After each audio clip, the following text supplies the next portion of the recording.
So I'm pleased to introduce Margaret Frank. She's currently an assistant professor at Cornell University. She obtained her PhD at Cornell University with Mike Scanlon, working on evolution of shoot meristem function, and conducted a postdoc at the Danforth Center with Dan Chitwood and Blake Myers, where she worked on morphology of leaf shape and her work that she's working on now, grafting. She's obtained a significant award, and she has an NSF Career Award on the molecular signaling that occurs on grafted plants. And today I'm excited to hear about what she has to say about her grafting work. So let Margaret take it over. And so the floor is yours.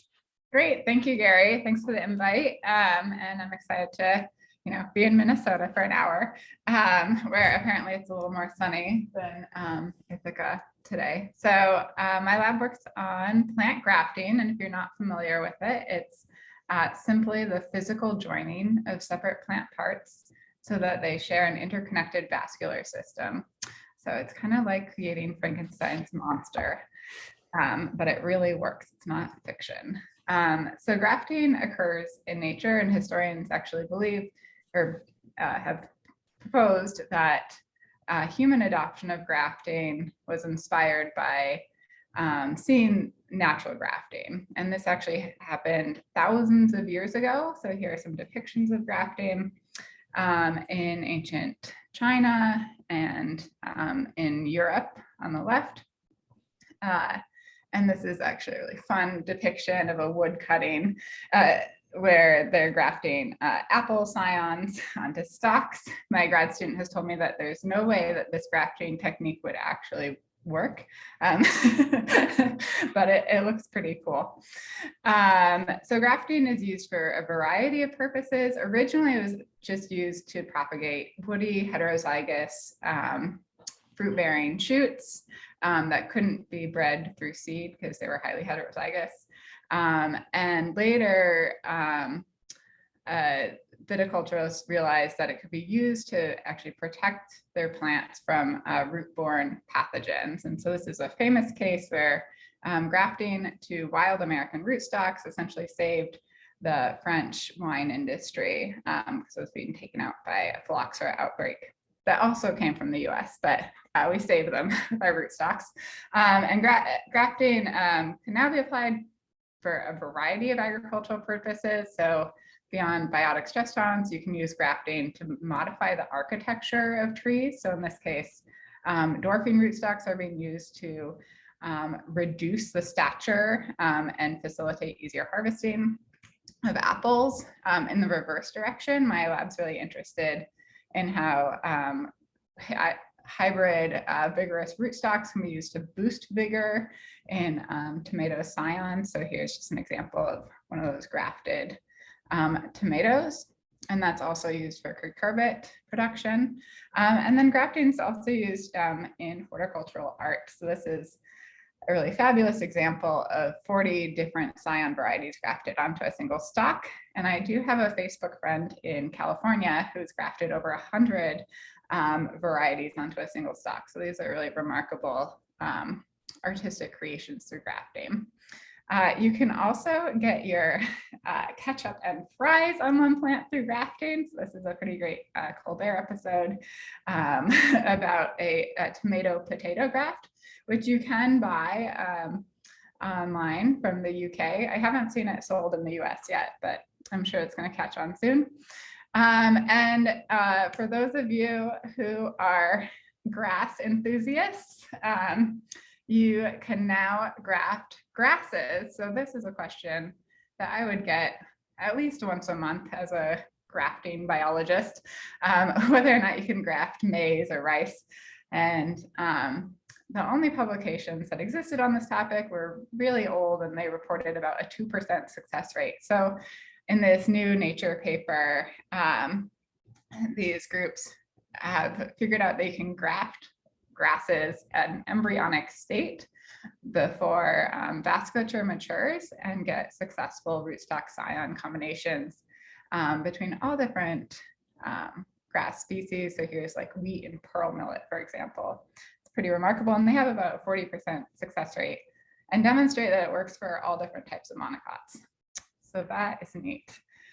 So despite the widespread application and long-term use of grafting in agriculture, there are still these big open questions about the fundamental biology that underlies the success of the technique. And that's what my lab's really interested in working on. So one of the simple questions is just what moves across the graft junction once the rootstock and scion heal together? So what are the long distance signals and other macromolecules that move? How do different graft combinations produce emergent phenotypes? And can we start predicting how combinations would produce phenotypes? So unlike with typical trait evaluation with grafting, you have this combinatorial problem where you're always trying out different combinations together to test for emergent phenotypes, and it becomes a real hassle when you're trying to screen for new beneficial traits. So having predictive trait identification would be amazing.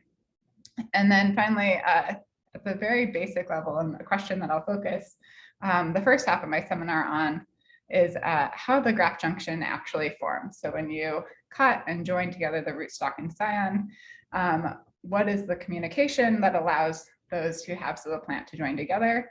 And how is that communication involved in determining graft compatibility between species?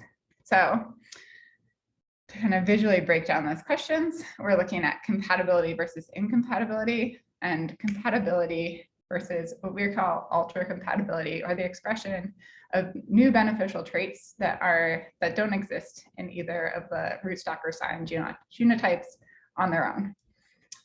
And so I'll start with the compatibility versus incompatibility work, which is all led by Hannah Thomas, a PhD student who is very excitingly and sadly getting ready to graduate from my lab. And so this question of graft compatibility has real agricultural importance for grafted crops, especially woody crops, where you could have an incompatible graft combination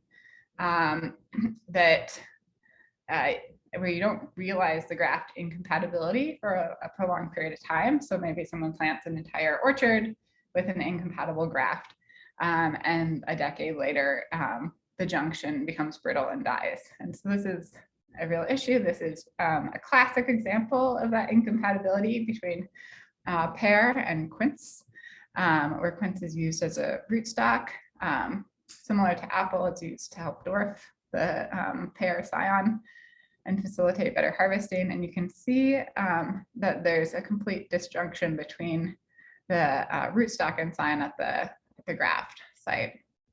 And so by identifying this incompatibility, breeders could also find a kind of universally compatible interstock that could then heal the scion and rootstock together into a single plant and overcome the incompatibility.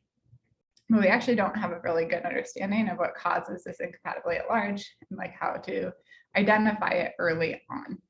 And so regardless of what crop you're working in, the general process of junction formation follows the same timeline. So we think we can use a model system to better understand this problem. So what happens is you first cut a rootstock and scion, and I'll show a video of what we do in our system, which is tomato, in a second. So you cut the rootstock and scion and graft them together, and there's an initial adhesion event that occurs through the secretion of pectins that help stick the cells together, and then there's cell proliferation through wound responsive callus production. And those calli make contact across the junction. And we think a really important part of this step is the formation of secondary plasmodesmata between those newly connected calli that allow for intercellular communication between the rootstock and scion.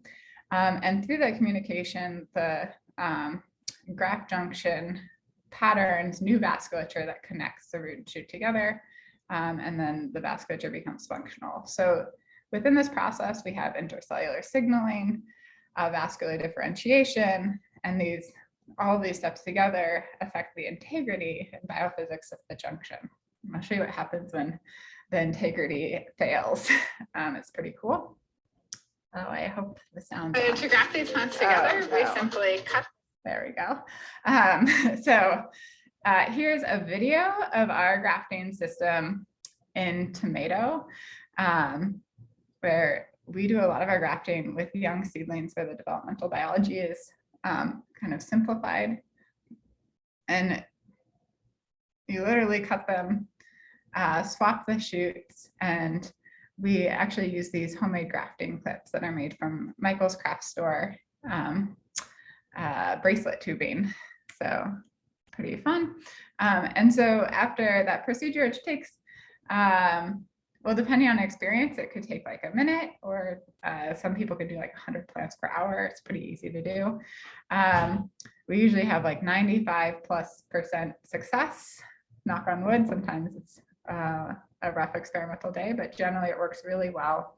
And within 10 days, there's a fully healed junction connecting that rootstock and scion together. We can actually image inside of the junction using confocal microscopy and see that the xylem and phloem have reconnected, and we have a fully unified new plant. So we use tomato because it's easy to work with. There's great genetics to support it, but also it's horticulturally relevant. So pretty much all tomatoes produced in indoor controlled growth settings are grafted to rootstocks, and they're typically particular hybrid commercial rootstocks. And there is a push for automated grafting. That's probably one of the bigger hurdles for widespread adoption of grafted plants. That and the cost of the rootstock seed beyond expensive controlled indoor environments. And so this is just one example of a plant production propagation company that I visited in the Netherlands that was gearing up to graft 100,000 plants that week and ship them off to Dubai. So it's an internationally practiced horticultural technique to boost productivity. The other cool thing about tomato is that there's a bunch of wild species that are adapted to different environments, and they're all graft compatible with domesticated tomatoes. So this is just a couple of examples down here in the green fruited clade. Pinelli is a desert tomato adapted to one of the driest places on earth, the Atacama Desert, and it can graft to domesticated tomato. And you can look at the extent to which like the root versus the shoot system confers drought tolerance, for example. And Habrochytes is used to produce those hybrid commercial rootstocks. And I'll talk a little bit about that in the second half of this talk. So tomato can graft to all those wild species. So we wanted to find out if it could also graft to other solanaceous species, not in the tomato clade. And so we grafted to everything we could get our hands on. And tomato grafted really well to almost everything except for pepper. We call them our pep tomato and tomepper plants. Were really pathetic. So on the left is a self-grafted tomato about 6 weeks post-grafting. And here's a tomato on pepper and a pepper on tomato plant, also 6 weeks post-grafting. You can see there's almost no growth. And so what we had found was like a consistent graft incompatibility between these two species. And so Hannah took this system and tested it.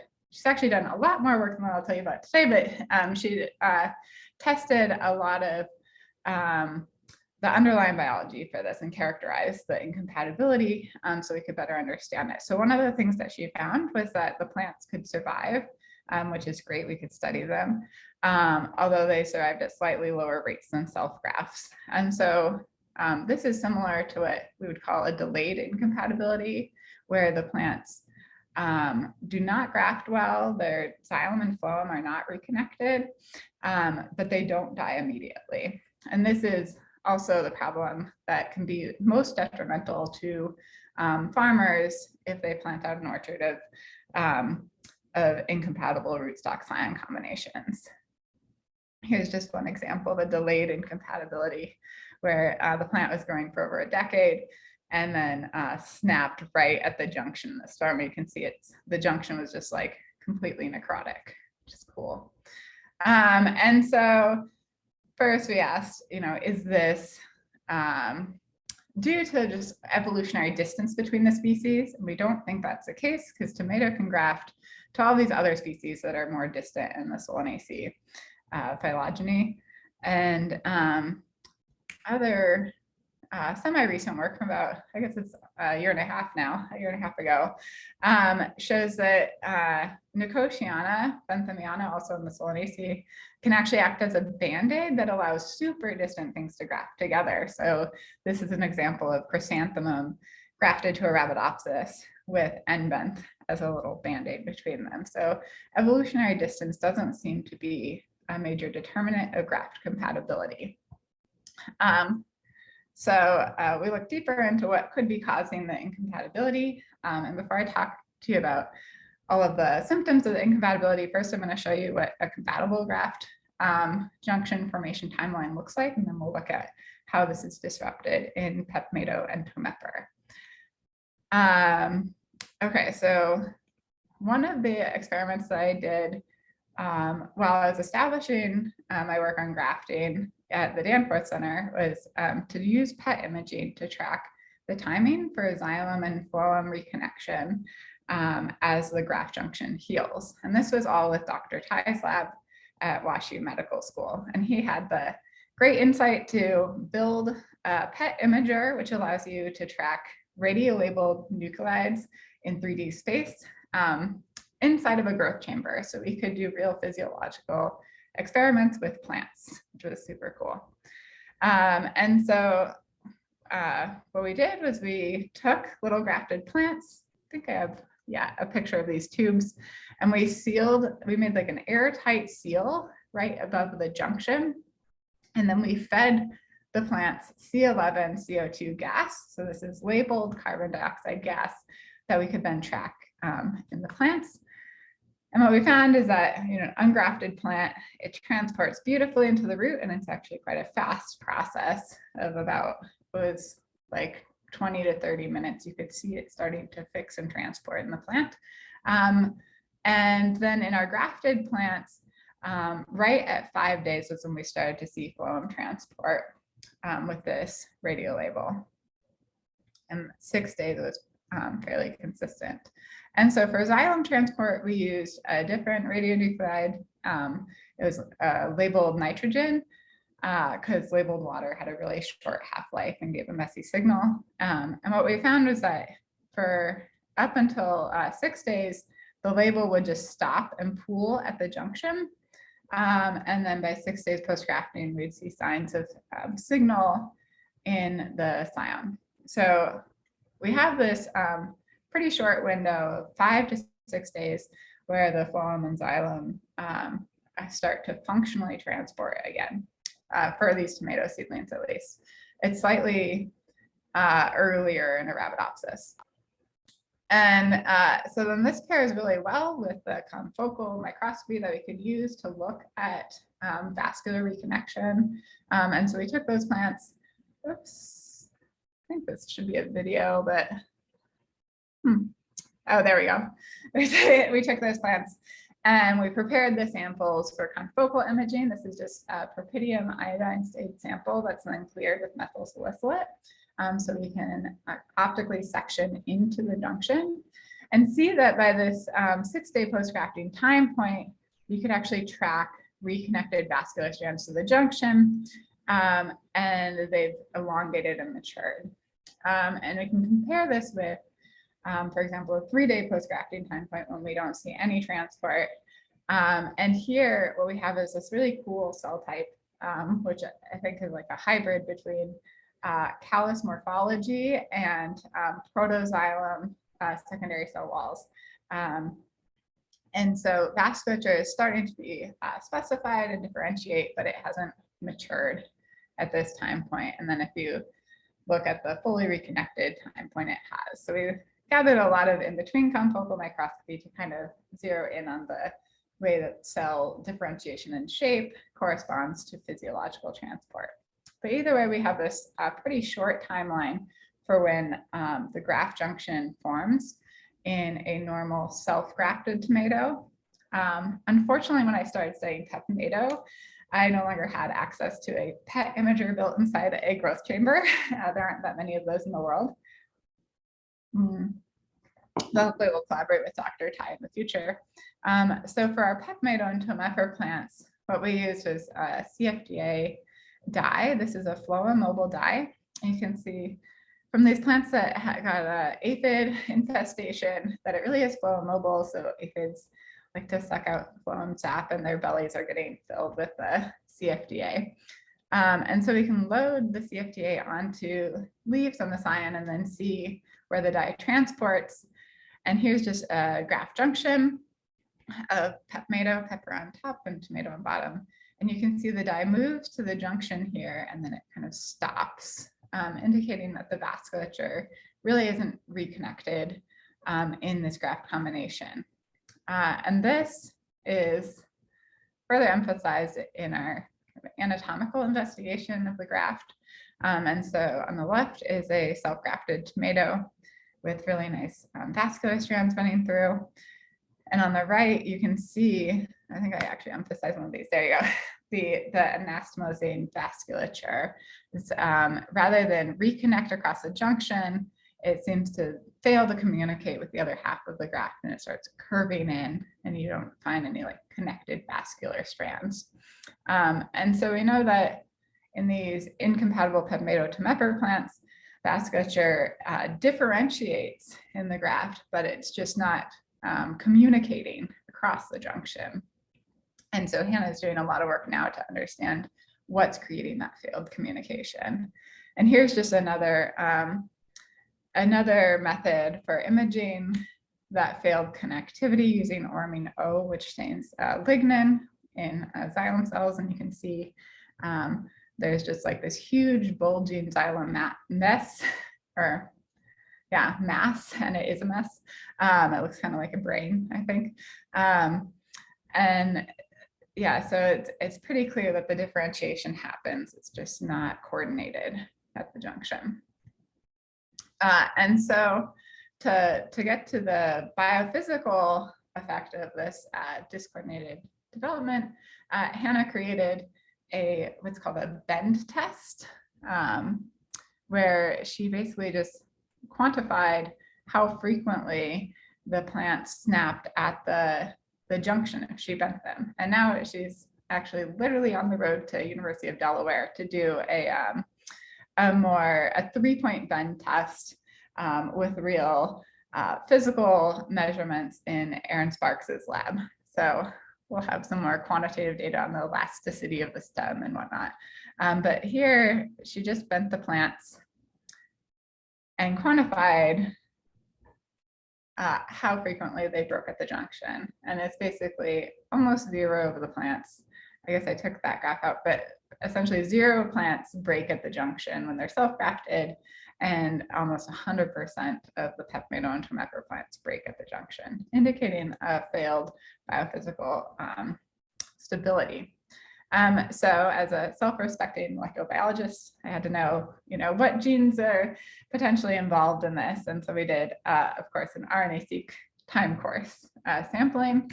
And we used the graft junction timeline that I made with the PET imaging data and confocal data to help orient some of the sampling. So we wanted to see what was happening during very early junction formation before calli had even glued together, as vasculature was starting to differentiate and once vascular transport was formed. And so we took these samples from self-grafted tomato and pepper plants, as well as those heterografted pet tomato and tomato plants.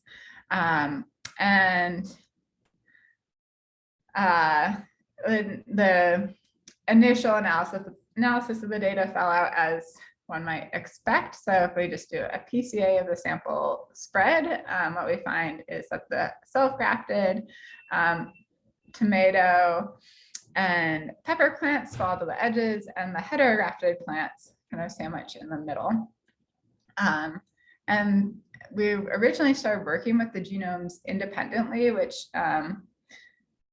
well, it definitely increases the analysis, but it also makes comparisons pretty complicated. But then we started a collaboration with Ross Sozani's lab at NC State, and that was like really instrumental in moving this analysis into a more sophisticated space. And so her lab created a concatenated genome. So we dealt with the junction as if it's like a hybrid plant, and looked at the tomato pepper genomes together and aligned to those. And what we got was a much higher alignment percentage for our heterografted plants, which made it easier to just deal with our comparisons. And then what Hannah did was she went through all the Go categories, which is a lot of fun. And she selected like every Go category that was potentially relevant to junction formation. So wound response and different phytohormones and vascular differentiation, et cetera. And then we also took the overlap of differentially expressed transcription factors and the entire differentially expressed gene set between all pairwise comparisons for time points and genotypes, and pulled those genes out to assemble gene regulatory networks that helped identify potential key regulators of junction formation over time. And this was kind of cool because we could actually look at major activated clades of genes. I don't want to belabor the networks too much because I think they do look a little bit like hairballs, but we could pull out key activators at different time points, for example, 1 day, 3 days, and 5 days post-grafting and shared events. And I was very excited about these because a lot of the hubs that we identified are directly implicated in grafting. And just to give you some context, there's only about like 10 genes that are directly implicated in graft junction formation at this point, although the list is growing pretty fast because there are a few labs that are excited about this topic. But to find that we were recovering a lot of the orthologs or close homologs to known genes from Arabidopsis involved in grafting was nice. Gave me confidence in the networks.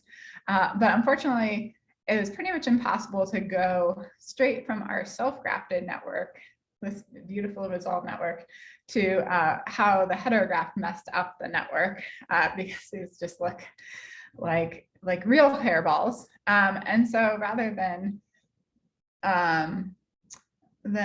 look at the heterografted networks on their own, what we did was we took the heterografted data and mapped out the degree to which network connectivity was changed in the heterograft versus the self-graft, and highlighted these with red to white color scale. So the dots that are red are the ones that are changed to a high degree in terms of their connectivity within the network. And these are candidates for being like essential regulators of junction formation. So what we're doing now is taking some of these candidates and knocking them out with CRISPR, of course. So we have this great team of led by Brandon Williams, a PhD student in the lab, and really run as well by Audrey Woodmere, an NSF reps intern who's in the lab this year, and an undergrad, Alice. So they're doing a great job of moving all the tissue culture forward. If any of you do plant transformation and tissue culture, you can appreciate how much work it is. And so that's kind of our first priority, is to see if we can find some new candidates from these networks. But we also have the question of why we didn't. So one thing we didn't see, you can't read all the genes, but we didn't really see a strong expression of vascular patterning genes in our networks. And that was pretty confusing because our incompatibility phenotype is this like huge mass of vasculature that's all disorganized. And so what we think is happening is that at the time of sampling, which was 1, 3, and 5 days post-grafting, most of the cells in the junctions that we harvested are actually callus cells or hypocotyl above and below the junction. And there's actually very few kind of protoxylem prevascular cells within the large pool. And so what we're doing now is collaborating with Idan Afroni's lab in Israel. They're really experienced in single cell RNA sequencing. And so we're going to generate single cell transcriptomic data sets to see if we can recover and identify those, that small portion of the junction that's involved in vascular patterning. And yeah, if we can see the progression of vascular cell identity in this early time window. But the other thing that we did while that data will take a long time to generate for this project, and so that Hannah could graduate, what we did in the meantime is pull out all of the known vascular patterning genes that had previously been demonstrated to function in Arabidopsis and find their orthologs in tomato and pepper, and then construct essentially a vascular focused gene regulatory network based on the junction RNA-seq data. And this led us to the hypothesis that WOX4 was really important in vascular patterning. And so WOX4 is over here, circle the network. Sorry, don't try to read the gene names, but it's right here. And it's highly connected to a lot of other developmental patterning genes for vasculature. And then if you look at its expression in self-grafted plants versus heterografted plants, you can see it goes from kind of gradually elevating expression as the junction forms to becoming quite chaotic in the heterograft. And so we thought this was a really good candidate. And fortunately, the Littman lab at Cold Spring Harbor had generated a CRISPR knockout for this particular gene that did not have an interesting fruit phenotype. So they were not interested in it and kind of gifted it to us, which was great. During COVID, it can be a little, I'm sure you can all appreciate, it can be hard to move genetics forward at the pace that you would like. So this allowed us to test that hypothesis, whether or not WOX4 was important for junction formation. And what we found was that in contrast to wild type, where you can again track the vascular strands across the junction, the WOX4 junction has really funky vascular patterning just right at the junction. And so we now have a new regulator to add to that list of 10 genes that seems to be essential for that vascular reconnection. So one thing that we noticed, and that was shown in Arabidopsis, is that at least for this 3-day post-grafting time point, when a lot of vasculature is being patterned and organized, WOX4 seems to be scion dominant. And this, again, was shown in Arabidopsis as well. So we thought maybe it would be sufficient to graft a wild type scion onto a WOX4 mutant rootstock, and that would rescue the graft junction. And so we did this heterografting experiment where we tried grafting wild type on one side and WOX4 on the other.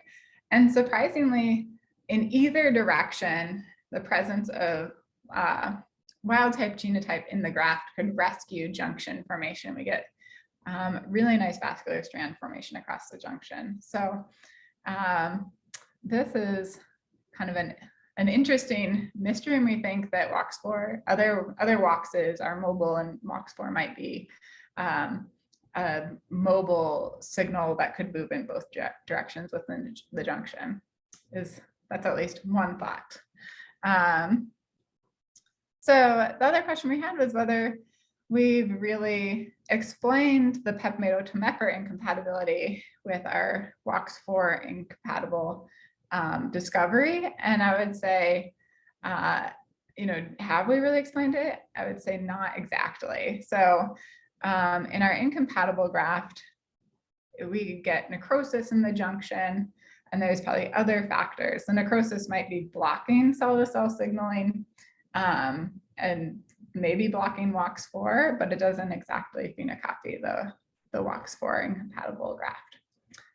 But we were able to discover a new factor involved, so that was cool. So Hannah is actively doing lots and lots of necrosis assays now. So you can look for that work coming soon, probably by spring. So now I'm going to switch to compatibility versus ultra compatibility and talk about a system that I established when I was a postdoc at the Danforth. And I was really able to establish this independent project through an NSF plant genome postdoctoral fellowship. So if you're a grad student getting ready to graduate and looking for a postdoc, I highly recommend looking at this program. It like really shaped my research direction in a great way. So this work on ultra compatibility started out with this question of what produces grafting, or what promotes grafting induced vigor. And this is the phenomenon where a hybrid rootstock can significantly boost the vegetative and reproductive vigor of the scion and substantially increase yield. And so that hybrid rootstock is generated from a cross between domesticated tomato and Solanum habrochytes down here. So it's a pretty distant interspecific cross. For this section of the presentation, I'm just going to be talking about Maxifort rootstocks, or Max, and they're color-coded in purple. And I'm grafting with domesticated tomato, which is color-coded in green. And so this Maxifort rootstock exhibits hybrid vigor. It grows bigger, faster, stronger than either of its parents in the cross. And one of my big questions, well, I guess I'll get to it with a model, but one of the questions is whether that hybrid vigor could be transferred across the junction from Maxifort into domesticated tomato, and whether that explains the grafting induced vigor that we see in that graft. So to study this question, I created a self-graft versus reciprocal graft setup, experimental design, to look at many different factors that are influenced by grafting with Maxifort. And I'll just talk about a few today. And so one of the first things that I did was to test whether I could reiterate this grafting induced vigor phenotype in the lab, and how, just to see how consistent it was, because I'd read a lot of articles in the horticultural field reporting on it, but I'd never seen it myself. And I was really happy to see that it can be very consistently reproduced in lab and field settings. So here's just an example of M82, the domesticated scion on Maxifort, versus a self-grafted M82 plant. And they can see that shoot biomass is significantly increased, and this corresponds to a later significant boost in yield. And so I wanted to see if that hybrid state was really promoting grafting induced vigor, or whether there were other wild adapted traits in habrochytes that boosted the performance of Maxifort. So I created my own F1 hybrid cross between a homozygous habrochytes line and M82, and I grafted with that. So this is my cross versus Maxifort, which is a commercial rootstock. And I compared it with graft to homozygous habrochytes. And you can see that the graft to habrochytes itself does really poorly in the field relative to the hybrid rootstocks and to the self-graft. But the other thing that was really surprising from this experiment was that our random F1 hybrid performed like relatively similarly to this elite hybrid rootstock, which this observation has kind of spurred a whole nother project in our lab that's funded by USDA Hatch Grant, where we're looking to see if there are other rootstocks that could benefit like field production of tomatoes, especially in like high tunnel settings where a lot of tomatoes are produced in New York. Because Maxifort is a European rootstock that was bred for hydroponic tomato production in like controlled environments. So anyways, back to graft-induced vigor. I also looked at whether it could be transferred from the shoot into the root. And it does transfer from the shoot to root very strongly. And so here you can see there's a huge boost in root biomass when Maxifor is grafted as a scion versus self-grafted controls.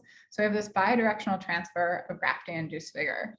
And there's really one hypothesis in the field for this. And that's that the rootstock grows more vigorously and produces a signal for heterosis that maybe stays in the root. And it's just the increased uptake of nutrients from the vigorously growing rootstock that promotes more growth in the scion. But I was really interested in exploring another hypothesis where the rootstock expresses hybrid vigor and produces a signal that's mobile across the graft junction. And maybe that signal promotes vigor in the scion. And I'll just start by telling you we don't know yet for sure if there's a signal, but there's actually a fair amount of evidence that that it's at least in part nutritionally boosted, which is kind of a spoiler.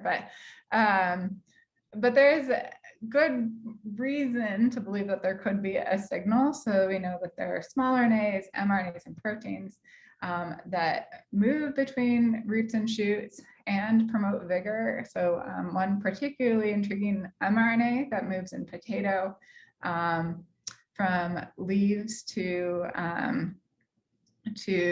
growing tubers to promote tuberization is Bellringer 5. I'll talk about that again in a few slides. And so there are a lot of potential mobile molecules to test within the system as signals for grafting-induced vigor. So I used this reciprocal grafting system and looked at many different impacts of grafting. One of them was nutritional and heavy metal changes due to the rootstock. And so we just grew out our grafted tomatoes in the field, harvested leaves and sent them to Ivan Baxter's lab, where they have an automated pipeline to extract elemental profiles for 23 elements. And then we added nitrogen with our plant nutrition lab. And what we found was that relative to self-grafted M82, in the M82 scions on Maxifor rootstocks, when there is a significant change in macronutrients or micronutrients in almost every case except for manganese, it's a change in terms of increased nutrient accumulation in the M82 scions on Maxifor rootstocks. So in general, the Maxifor rootstocks are promoting increased nutrient accumulation. And one that's been particularly intriguing is nitrogen accumulation, which could then influence photosynthetic efficiency and really boost vigor and growth. In the reverse trend, this was really cool. There were particular heavy metals that were actually protected from accumulating in the scion. So there's likely differences in heavy metal transporters in the Maxifor rootstock versus M82. So the rootstocks really do improve the nutritional content of the shoots. And this year we're testing how different rootstocks influence. This is all based on leaf data. We're looking at fruit data now.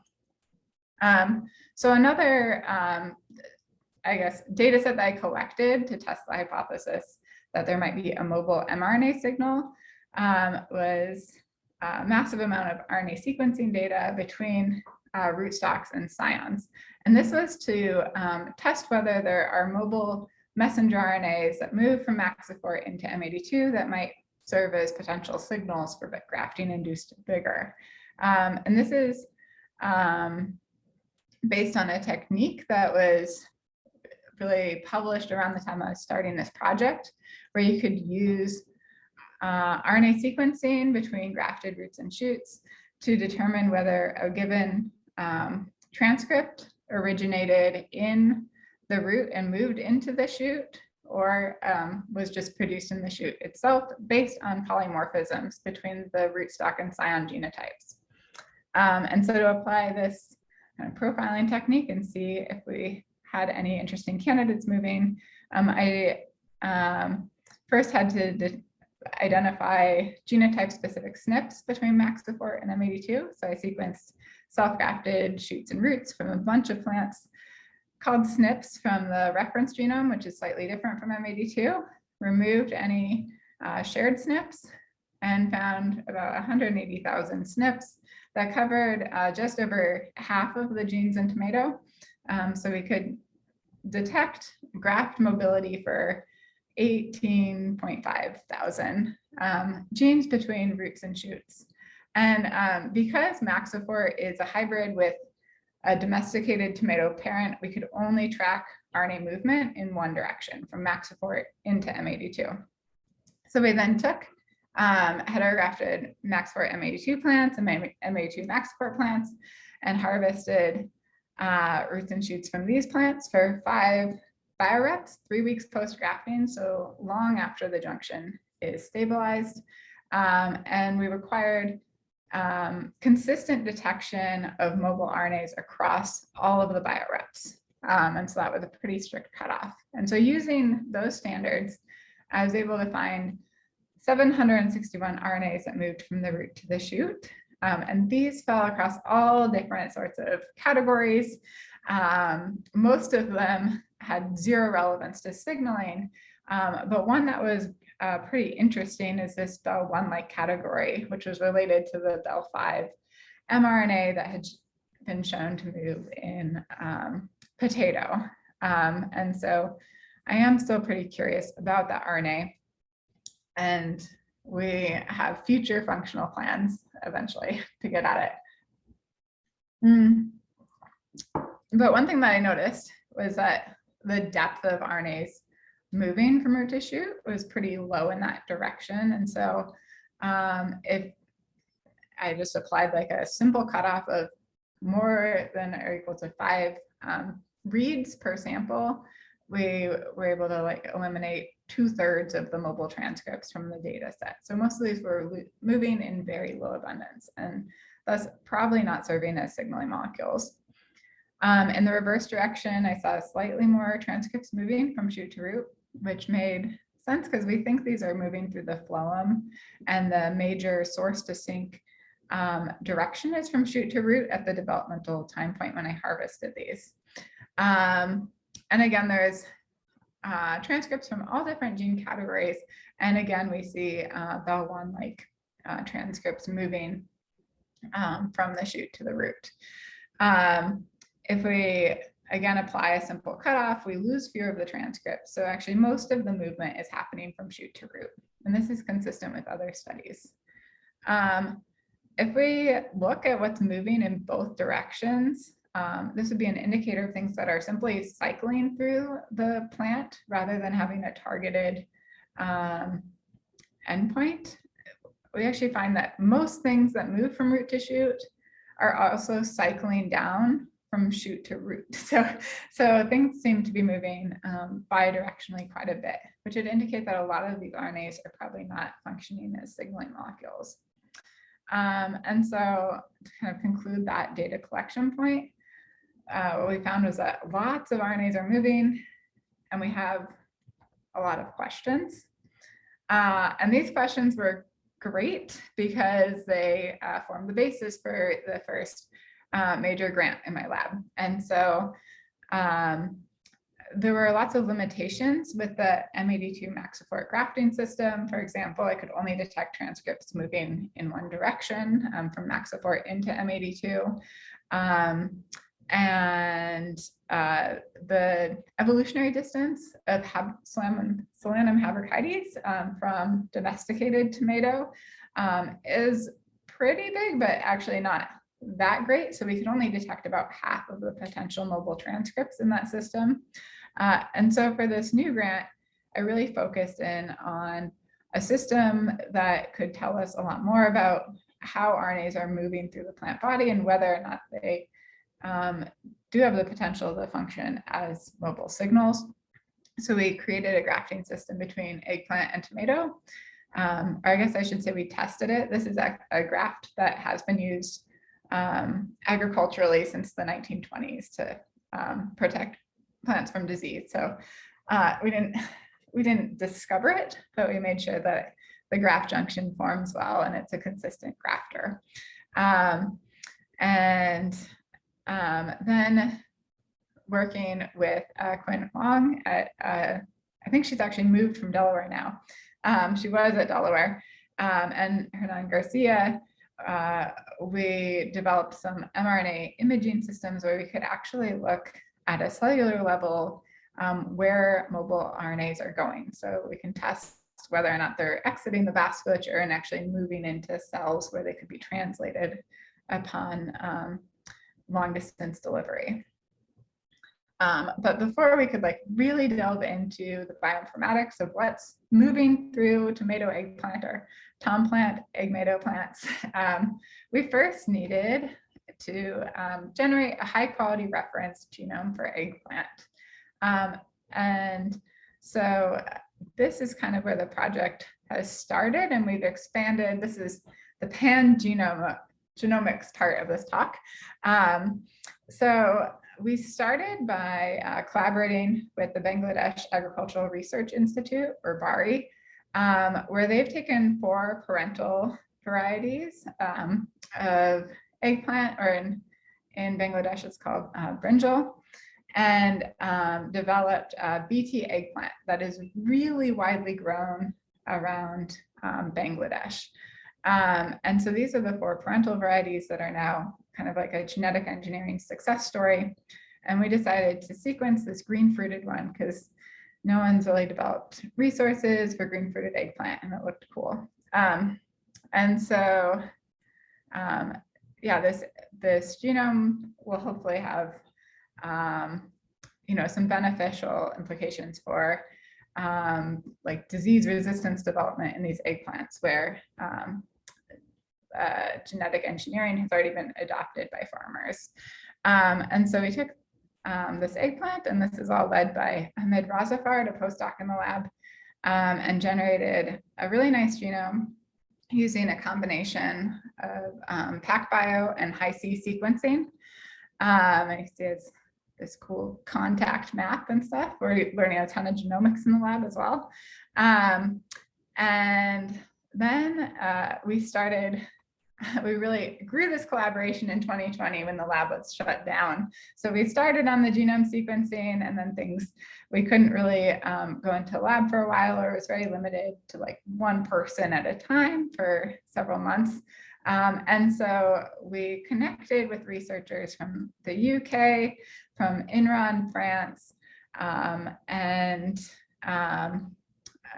Bob Van Buren and Alex Harkis, to really expand our sequencing and turn this from a single genome project to a pan-genome project, where we've now sequenced about 93 different domesticated and wild relative eggplant accessions. And so this is Hamid's grand phylogeny of eggplant, which it's very exciting because it's actually, I naively thought like, oh, we'll spend a few months growing and sequencing different eggplants, but it's been like a 1-year journey so far.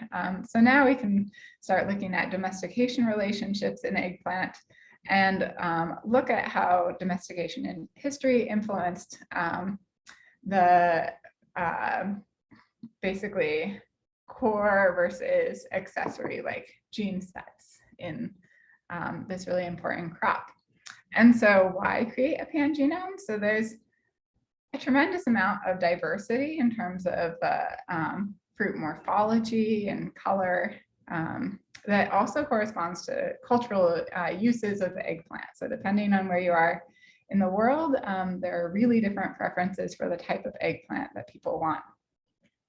There's also some really cool domestication traits that aren't present in a lot of other crops. So my favorite is the presence of these prickles that are all expressed on the leaves of wild relatives. And then Again, depending on where you are in the world, if you're in Bangladesh or India, there's a preference for the prickles to be on the calyx, but selected against the leaves. And if you're in China, there's generally no prickles on the calyx. So there's cool developmental patterning that you can track through the comparative genomics of this crop system. This project also just created a tremendous amount of kind of research energy and opportunities for students, especially undergrads who could visit the lab and participate in the field season and greenhouse harvests and stuff. So it's been a cool diversion. We're getting back to the graph mobile RNA question finally, but it's been pretty cool. And yeah, so we had a ton of student projects based around this expanded eggplant genomics resource. So this is just a snapshot of 2 projects. So this was done by Eddie Almanza, an RU student in the lab last summer, where he mapped fruit morphology onto phylogeny and looked at the evolution of genes that might be involved in fruit size in eggplant. And then Diego Hernandez, who's going to graduate school next year, looked at the developmental patterning and signatures for selection of these cool prickles. I guess he didn't mind getting stabbed a few times. I don't know if you've ever worked with a thorny, prickly crop. It's for brave people. And so we don't have a grand conclusion for this yet, but I'll just encourage you all to stay tuned for more on eggplant domestication, hopefully later this winter or early spring. Check bioRxiv. And with that, I have lots of people to thank for moving this research forward, especially the lab, who's been, they've all been amazing, keeping things going despite all the obstacles. Again, I'm starting and ending with pictures of sunnier days in Ithaca. You can see it's dark now. We also have really great collaborators. So Jocelyn Eben helped with Ormine O staining. Ross Ozani's lab was instrumental with the gene regulatory networks in Hannah's project. INRA and Bari have been tremendous collaborators with giving us seeds for the eggplant genome project. And Hudson Alpha and Bob Van Buren's group at Michigan State have really helped move the sequencing and assembly forward. Lots of people at the Danforth helped with the original grafting work, and Dr. Ty's lab with the PET imaging, and of course the Lippmann lab for gifting us the WOX4 seeds.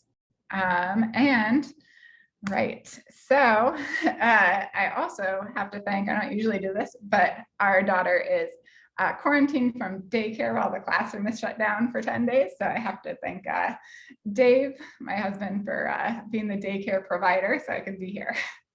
All right, thanks.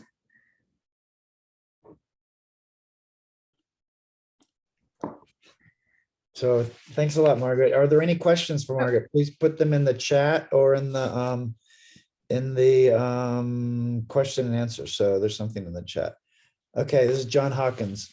He asks, I have heard anecdotal reports of interspecies grafts in the Solanaceae, resulting in alkaloid movement across the graft junction and even into fruit tissues of the scion. Have you observed or learned of any instances of this? How might it take place? I've heard about it, and I think it happens pretty frequently when the leaves are left on the rootstock. Like if you graft above the first leaves, then there can be a lot more like specialized metabolite production and movement into the scion, especially when, like with fruit production, the fruit becomes a sink for anything moving through the plant, and so everything gets dumped in there. But I will say that the so there's one kind of classic article, I'll have to dig it up, of this happening where a family, unfortunately they died because they like grafted their plants to a wild rootstock where the fruit became toxic. But the other example that I know of is from like The Simpsons with tobacco, where like the tomatoes have high nicotine content. But apparently, this is again anecdotal, but according to someone at Monsanto who was researching this, over a decade ago, they did say that the scions accumulated nicotine when they were grafted to tobacco rootstocks. So I think, yeah, it's all whatever gets dumped into the vasculature, it has the potential to mobilize and accumulate in sinks within the plant. What's the name of the blue connector that you used after you cut the plant? So that's just a grafting clip. And we made our own grafting clips with Michael's Craft Store bracelet tubing. But you can also buy grafting clips for plants that are slightly older. All right, I guess you can read all these. I'll let you read them, Margaret. Okay, yeah, I'll jump through. So the next one is you mentioned a tuberization mRNA to make potato.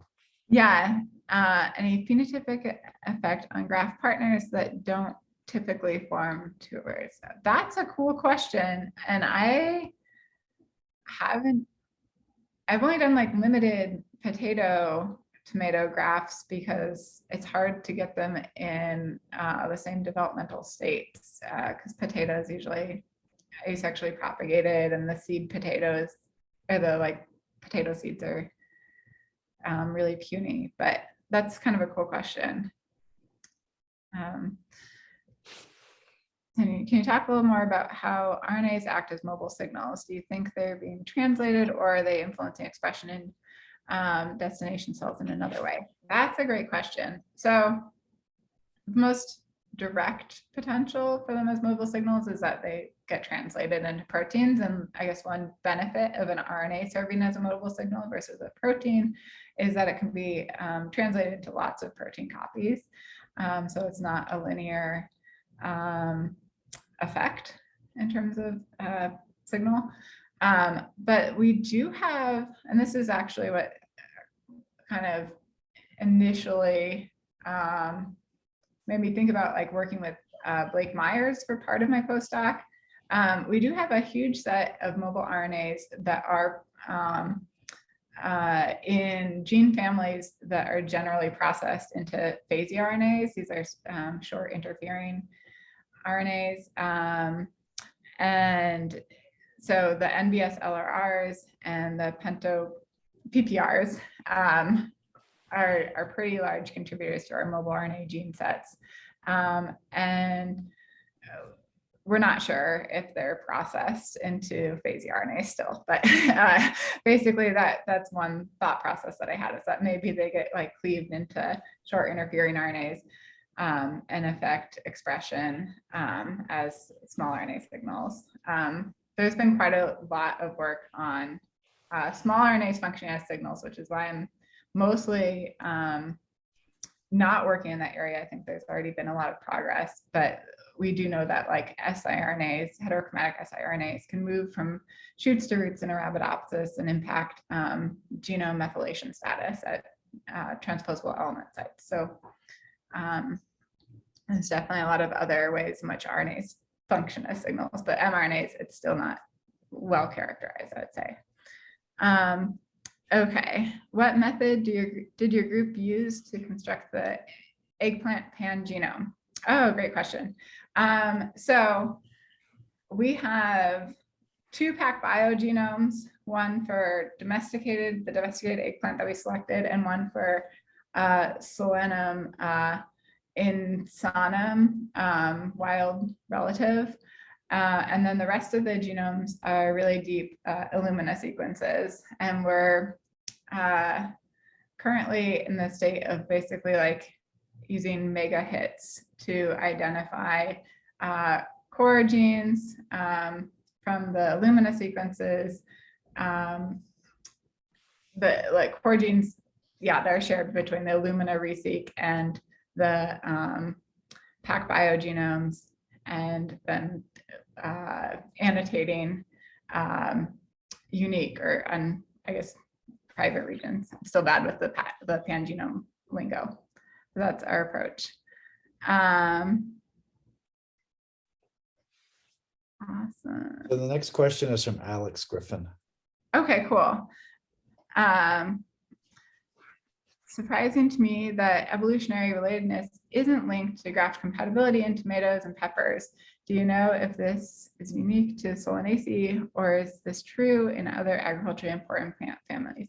So evolutionary relatedness to, like, if you're looking at really distant relationships, does play a role. But in like incompatibility in apples, for example, it doesn't seem to be an evolutionary distance thing. And in the case of quince and pear, is actually, well, it hasn't been like perfectly pinned down, but the working model is that quince produces a cyanide containing compound that pear can't neutralize.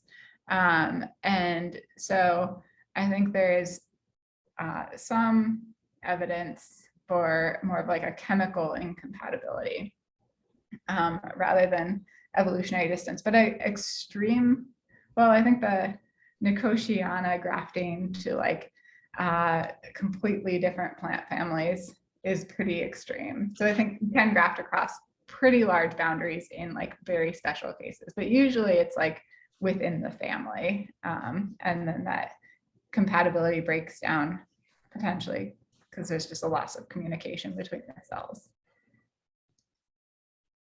Cool. So I have a question. So in the WOX4 example that you showed, so I assume that, so it's striking to me that there's all those genes that are candidates and you zeroed in on one. How many did you try that didn't work? Yeah, we tried a couple of other vascular related mutants, CRISPR mutants. We were kind of limited to what we had on hand while we like generate our own mutants. So maybe like the next, we have like 10 mutants in the pipeline that might all fail, but hopefully not.